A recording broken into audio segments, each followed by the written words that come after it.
Alright, people. Hello, everyone. 4:26 UK time, London time right now, Sunday.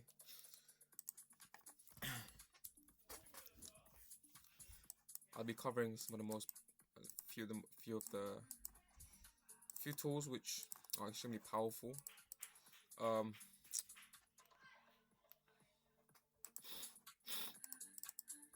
It's gonna be some background music playing, some chilled background music. So, powerful tooling systems. Let's begin with Fib 1.18 and 1.27.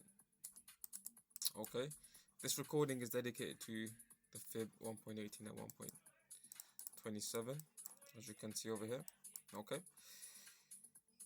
second recording followed by this recording, we will be focusing on the first high and first low printed by obviously individual sessions. So each session will obviously be printing out, first high, first low, and then what I'll do is I will cover all of the breaches.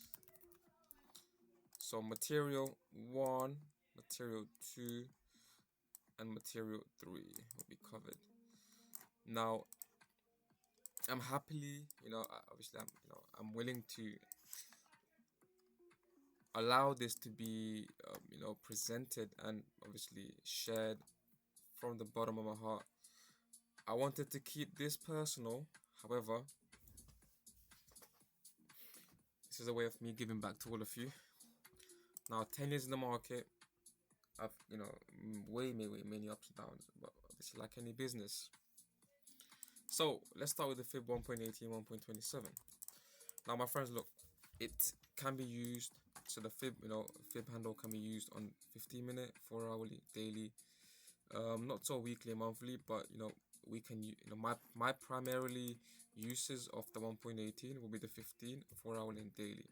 Okay, so essentially what you want to be doing is you want to. By the way, the Fib 1.18 is a reaction level. It's not a guaranteed rotational sort of levels which where you're gonna be guaranteed to see reversals. So it's just a reaction level. That's all that matters. Okay, so I'm not gonna start with all of this price action because this was a beautiful H4 continuation. So if you look at last week's price action there, starting from Sunday till Sunday, yeah, the way you want to use the Fib is like this. So if you have, let's say, previous week or previous session to the downside, so short, I call it short inventory, you want to get the Fib from the low to the high, drag it across the grid, and wait for candles to either run into the 1.18, 1.27, so probe 1, probe 2, something like this, yeah, or a full closure. So let's have a look over here. 4-hourly time frame, previous week, short, low to the high, drag that across the grid. Observe the current week. The current week, stab 1, stab 2. The deeper it pushes into either of the levels, my primarily sort of suggestion over here is that you wait for, obviously, start with the breaches. So wait for a breach like this, a breach of 1.27, yeah. Take your exposures once the breach closes. So once the candle closes below the 1.27, or vice versa, above the 1.27, take your exposures once that candle closes, yeah. So you want to start off with the breaches. So breach, the breach below 1.27, pull longs, allocate long exposure, and then you want to work your way into these sort of candlestick behaviors where price is running. You've got X amount of time on the counter. It could be an hour left, or it could be 2 hours, or it could be half an hour, or it could be even 10 minutes remaining on the 4-hourly candle. You want to get involved when price is pushing so deep into the 1.27, and then once the candle closes, okay, cool, makes sense. Now, daily time frame. Last week's low, last week's high, beautiful portion to the 1.18, close above on the daily candle last Thursday, and by the way, we took longs from 4375. Yeah, while price was pushing into the 1.2. That was a deep push. So on the 15-minute time frame, yeah, we haven't been really seeing any, you know, 1 point, fib sort of pushes, because if you look over here, you know, we had Asia and London inverse where NY carried that for us.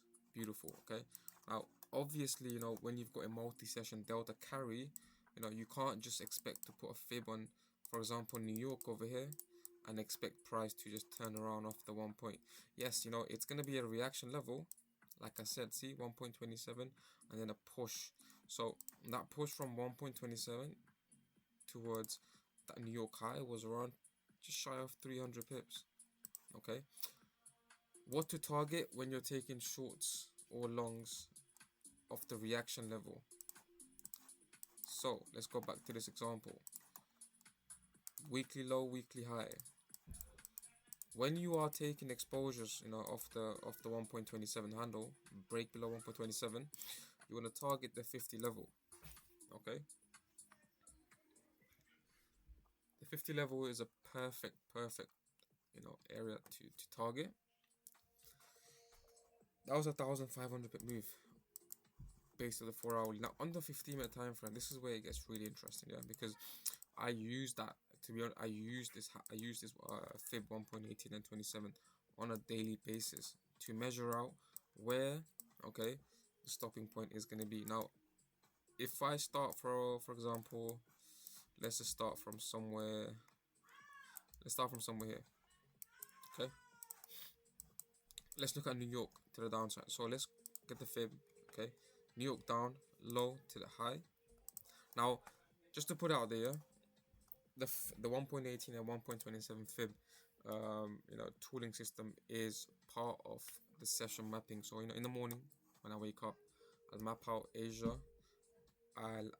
You know, what I'll do is I'll go over Asian inventory. I'll look at where Asia's printed the first high, first low, and all of the breaches.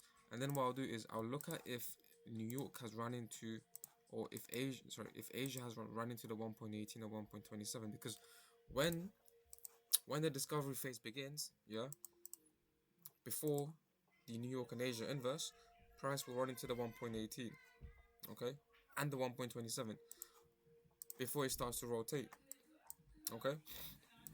And look at this. So London high, London low.